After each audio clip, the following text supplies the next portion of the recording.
My title is Dr. Emily Bobson. I'm a chiropractor, and I'm totally fine with you calling me Emily or Dr. Emily. Whatever's comfortable for you is fine. I have a few big reasons. One is it's one of the things that I know I've been called to do because it's something that I've always been known to in my family to be comforting when I touch them. So if anybody in my family, when I was growing up as a kid, didn't feel good, like their shoulders needed to be rubbed or their feet were tired, I would be asked to, rub a feet or rub a shoulder. And they would always say, oh, you have this best hands, just like your Nona. My grandmother's mother, she said she would rub olive oil on her hands and rub someone's shoulders and they would feel better automatically. So that's history in my family. I think a generational thing that's been passed down to, having a good touch. And then as I was growing up, I had a lot of issues in school and I wasn't a very good student, but I knew that I really liked science. And so I accelerated in science and I wanted to do something in the medical field, but I didn't think I was, able to do it. So I went into all kinds of different things and kept being called to go into the medical field to serve. And basically at some point I decided that I had the skills and the ability to do what I wanted to do, which was to become a chiropractor. So I grew up near a chiropractic college and was exposed to the clinicians. When you're in clinic, you're as a student, you get to see people. So I was exposed to that. And so I would see a chiropractor at the student clinic where I grew up in Long Island. And every time I went in there, it was like it was just the whole scene was just magical to me. Like I just loved the sound of the adjustment. I loved the crackling paper.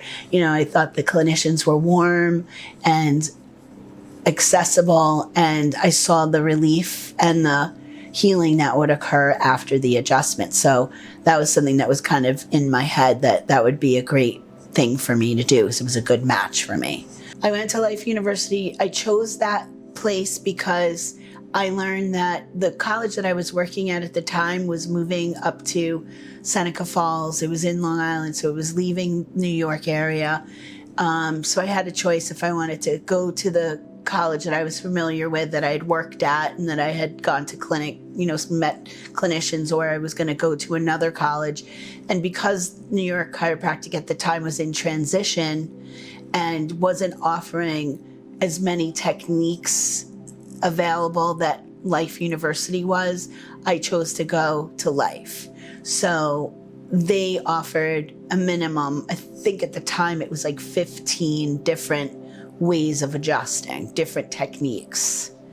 And also there was a very deep philosophy there. So it was a vitalistic model of medicine versus a very mechanistic model of medicine that I identified with the vitalistic model. So Life University had that vitalistic model. And basically the vitalistic model is more like that the body is a self-healing organism, and all we need to do is remove the interference so the body can heal and do what it's supposed to do. And interference being anything that would block the nervous system energy from the brain to the body. So when you remove that through a chiropractic adjustment and whatever technique that you feel is the best match for you specifically, I wanted the opportunity to learn that and to get the diversity of all the different ways of being able to access the vitalistic way of helping people heal. So that made sense to me. So I went to Nassau Community College for my undergrad, and they had a pre-chiropractic degree. I took the pre-PT degree, and then because it was the same, and I knew that I wanted to do rehab, because that made sense to me. So I took the pre-PT program at Nassau Community College, which was 3 years. And then I went to Life University and did 4 more years for the chiropractic degree, or almost 5, because you had to get some more prereqs to get in. So total 7 years of education that it requires. You could do more, yeah. It's really specific in the direction that you could choose to go into. So there's many avenues, and the first interest that you have is obviously how you're going to hone into your technique. So out of the 12 or 14 different techniques I learned in school, I don't know the exact number, so I think it was 14, but I'm going to be conservative with 12. But out of the 12, then you can hone in on those specific techniques, and you can hone in on families, children, neurology, specialize in animal medicine. You know, you can pick pretty much any, you could just do general population. But what ends up happening is usually, I think that chiropractors will pick a direction that they want to go to, and then they'll hone in.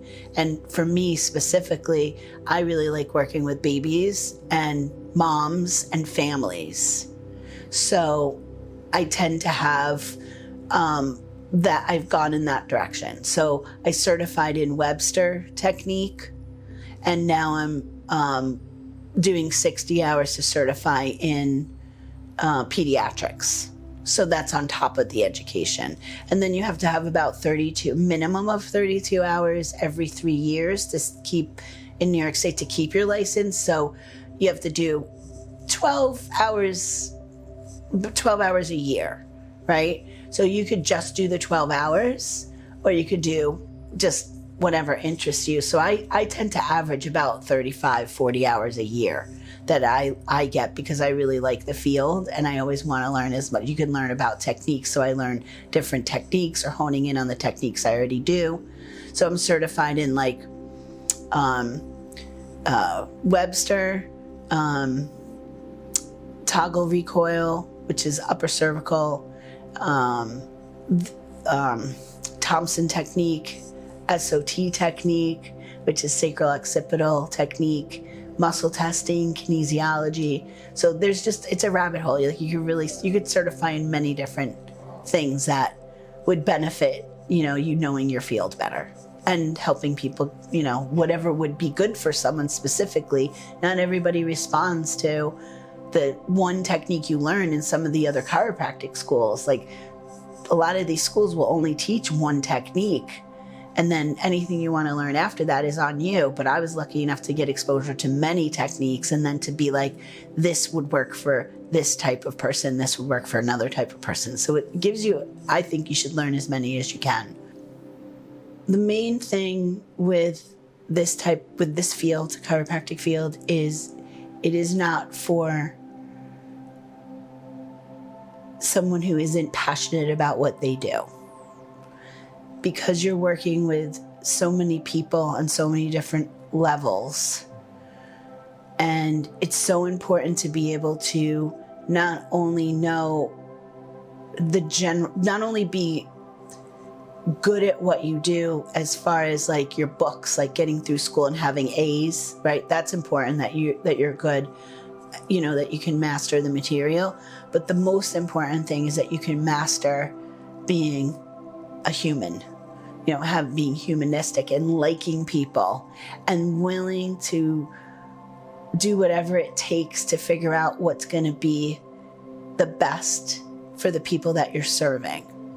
So if you don't like what you do, or you don't understand what you're doing, and you're not passionate about what you do, you're not going to be able to sustain yourself in the field.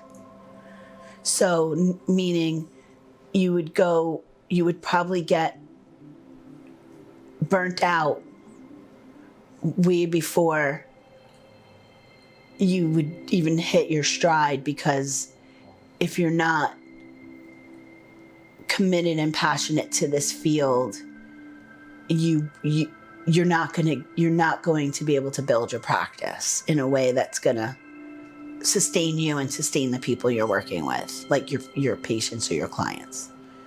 So being smart in a different way, I feel like there's plenty of people that I went to school with that were A students, but it was the people who had the ability to connect with other human beings and to have compassion and understanding around meeting people where they're at and serving on a very high level. It has nothing to do with grades. It has nothing to do with how clinically smart you are.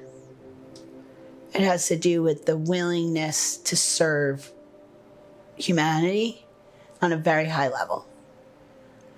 And so my advice would be understand what you're doing and love the field you're going into, no matter what it is, because it's not sustainable otherwise. The thing that I find can benefit people the most in understanding what's going on when they come into the chiropractor, what the goal is for them, and all of that is nothing works in the body without a clear communication between the brain and the rest of the body, which is wired through the nerves. And the brain is the master controller, and the nerves are the messengers. Nothing happens in the body without that clear communication. And there are many reasons why that occurs, and it can be at birth. It can be that low force car accident under 8 miles an hour. It can be from emotional and mental trauma and stress. It's just like a fuse box. Something the information can get thwarted or blocked or overstimulated or understimulated, and then there's a blockage of that information through the brain and the rest of the body. And then no matter what you do, nothing gets received, absorbed, or healed without that communication first being restored. Back in the day, when we were indigenous, when we were like out in the fields, tilling the fields and walking miles to find food and doing all these things that required us to survive. We were moving our bodies. We didn't have genetically modified food. We had shaman in our tribes that knew how to help people, almost like, I don't want to make light of it, but the shaman would know that a vertebra was out of place and would squeeze the person and crack their back, or you even will try to do that to yourself or your wife or your family members. I remember even my uncle asking me to walk on his back. And I'm not saying all these things are the best way to go about it, but innately we know what our bodies needed to heal. And unfortunately, in the industrialized country we're in now, in the Industrial Revolution, so much has changed so that now we don't have access to ourselves again. So back in the day, we had the access to ourselves. We were able to figure out what we needed to heal. We knew how to get that connection that we needed back in so that we can keep going. And we didn't have all these toxic inputs. So now in modern times, chiropractors are perfectly positioned to help people heal without drugs or surgery, without opioids, right?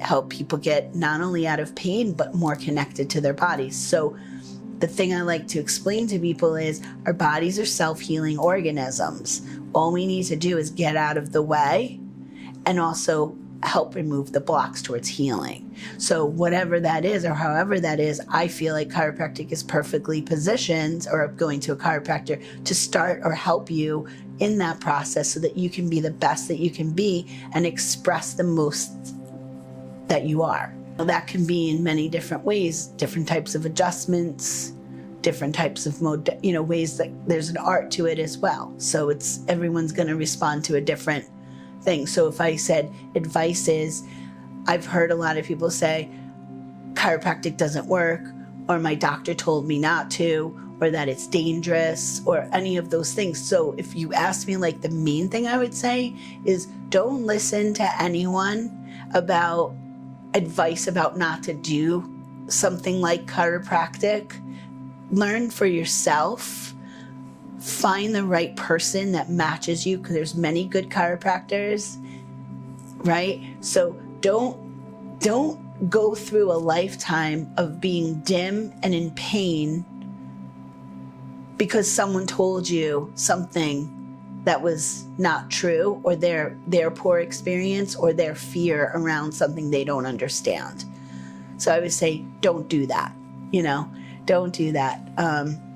And if you have one experience that didn't line up for you, just like a good lawyer, or a bad lawyer, a good doctor, a bad doctor, there's good chiropractors, there's bad chiropractors, or chiropractors that won't match what's good for you. Find your chiropractor and use that as your tool for staying well for the rest of your life. So I work with a lot of kids who are on the spectrum, and also kids who have neurodiverse children, we like to say.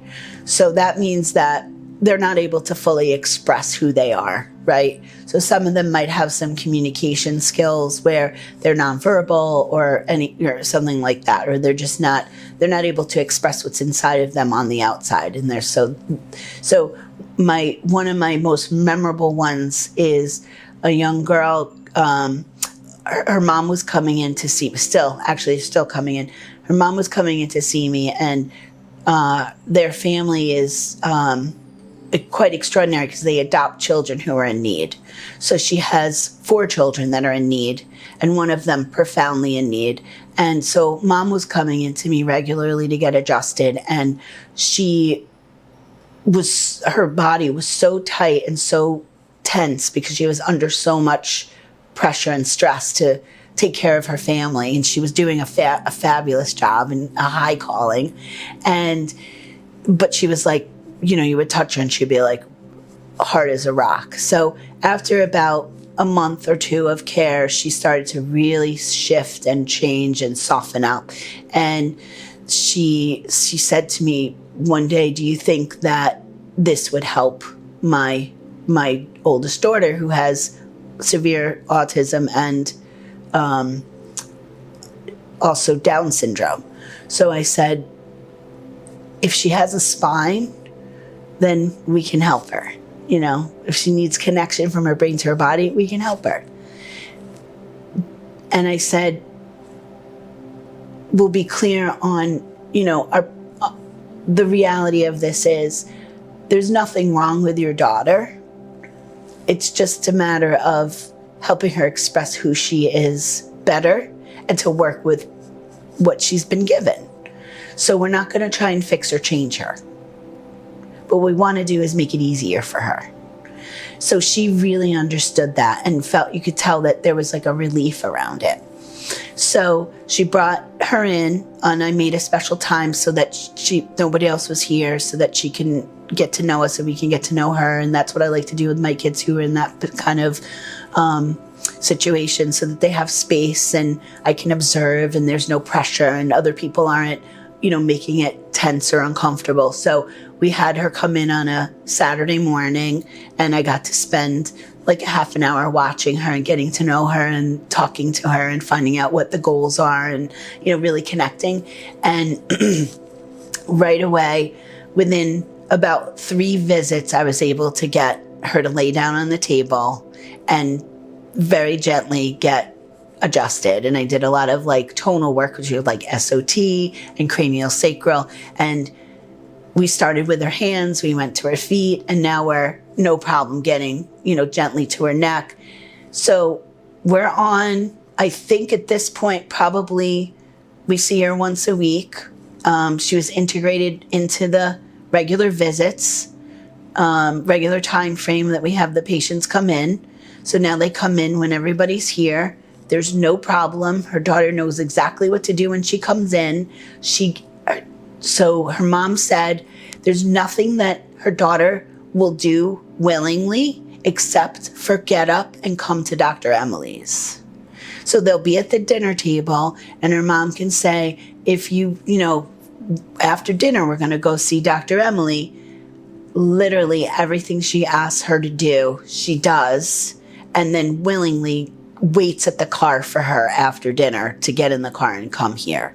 So that was one thing that was extraordinary. The other thing is I don't know how she's starting to express, she's not verbalizing yet, but she's starting to express clearly what she needs and what she wants.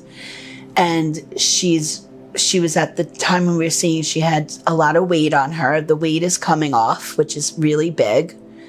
She is more comfortable in her body. She's going to the bathroom regularly. She was having problems with that. She was constipated. They were able to lower some medications that she was on. She's not on chronic antibiotic use anymore. Her ear infections are clearing up. Her skin is clearing up. And all we did was a really simple adjustment, and it wasn't even like a rotary adjustment, which would be a crack kind of thing that people see. It was just a contact, around the head and gentle cranial work. And every time she comes in, I can't wait to see her. She can't wait to see me. And her IEP is changing. Teachers are making note of what's happening she's calmer, she's happier, the household's happier, the mom is calmer. And it's like, the tragedy of that for me is people don't know that it's possible. And also the expectations isn't to fix this child, it's to make her life easier and to get her able to express her life better. So that's one of thousands I could tell you that I've experienced. It's a great perspective that we can give thanks to the things that have been our biggest challenges, because I identify with that a lot. I also, it's funny because people will say, it's weird to say thank you for having for instance, breast cancer. So, and I say that a lot, and a lot of times people will think that's the weirdest thing I've ever heard. But honestly, I got breast cancer in 2013. I always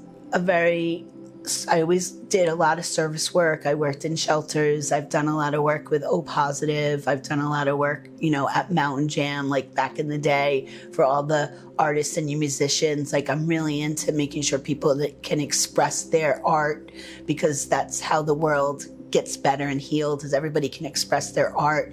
So I like to work with musicians and artists and, anyone that can express life through what they do so that people can heal, right? So I see the value in that. And so I would say I'm so grateful for, having the experience of getting to work with people who normally wouldn't be able to access this type of care, who are usually starving artists, right? And, and seeing the change and shift that can make in their lives, right? And I've had some really beautiful experiences with that. And so I'm really grateful for those opportunities, working with certain nonprofits to be able to get people access to care they wouldn't normally have access to.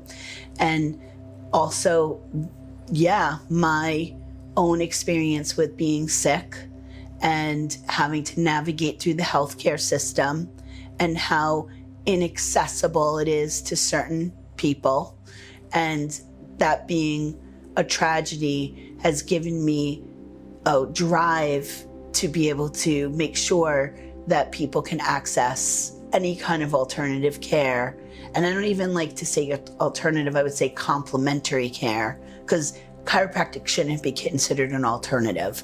It should be something that aids you in, along with any other type of thing you choose to do to help yourself stay well or be healthy. So I would say the experience I've had with my own breast cancer and navigating through that, and the importance of understanding the difference between emergency medicine, because something has happened to you and you need to stop that process from happening, like emergency medicine, like chemotherapy or something like that, or the difference between that or staying well. And so I was able to learn through that experience that contrast of what that is, because I believed at the time that as being a chiropractor, that chiropractors or chiropractic could heal everything. And if you are already in a disease process, we call that a limitation of matter. So you're in a disease process and you're not going to necessarily be able to back out of the disease process with a chiropractic adjustment, or an acupuncture, or even, doing anything like juicing and stuff like that. You might need some emergency medicine to help you get through to the place of it took you many years to get to in that disease process. So adjustment's not going to clear out cholesterol, blocks in your heart. Adjustment, right. So bottom line is, the most important thing to know is the distinction between that, and that it wasn't that chiropractic didn't work for me because I got sick. It was that I needed emergency medicine because there was an imbalance that I wasn't addressing.